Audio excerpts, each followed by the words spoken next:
উদয়পুর সমতল হদ্রা বাসিন্দা বিল্লাল মিয়া শুক্রবার গোমতী নদীতে স্নান করতে গিয়ে নদীর জলে তলিয়ে যায়। ঘটনাটি ঘটে শুক্রবার দুপুর 2:20 নাগাদ। খবর পেয়ে কাঁকড়াবন উদয়পুর থেকে দমকল কর্মীরা ঘটনাস্থলে ছুটে যায়। অনেক খোঁজাখুঁজি করার পর শুক্রবার বিল্লাল মিয়াকে উদ্ধার করতে সক্ষম হয়নি। অবশেষে শনিবার সকাল থেকে আমতলী হদ্রা এলাকায় ডুবুরির মাধ্যমে খোঁজাখুঁজি চলছিল। তখন 11টা নাগাদ শিলঘাটি বৈষ্ণব বাড়ির পাশের নদীতে মৃতদেহটি ভেসে ওঠে।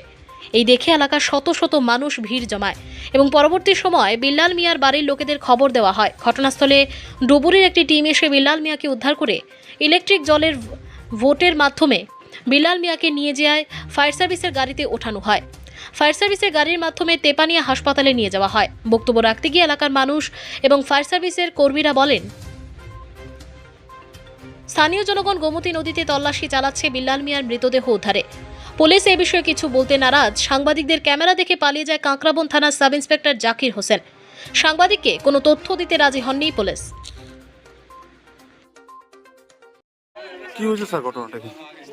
এখানে প্রায় ঘন্টাখানেক আগে একটা লাশ এদিকে যাইতেছে ভাইসা, তো এদিকের একটা কৃষক তারে দেখিয়া তাড়াতাড়ি এটাকে কি মনে করছে, অনেকটা মনে করে, তো তারপরে দেখে কি এটা একটা মানুষ। তারপরে আরে এই একটা বাঁশ দিয়া এদিকে আইনা কান্দাত ভিড়াইছে, ভিড়াইয়ার পর আমরা প্রশাসনের কাছে আমি খবর করছি, প্রশাসন এদিকে পাঠাইছে, ফায়ার সার্ভিস আইছে এবং মানুষের এখানে ভিড়াভিড়, এই বিষয়টা আর কি। এখন বডিটাকে কি চেনা গেছে? বডিটা তারার যে ফ্যামিলি মেম্বার আছে তারা আয়া তারার দাবিদার হয় এই লাশটা তারারই। এটা কোনটা কালকে যে ইয়ে হয়েছিল? হ্যাঁ, কালকে এটা নাকি ওই আমতলি এই লাশটা এটা নাইছে, সমতল হদ্রা ওইদিকে হওয়ার পরই এরপর তারা খোঁজাখুঁজি করছে, পাইছে না, এখন এই লাশটা এখানে পাওয়া গেছে আর কি।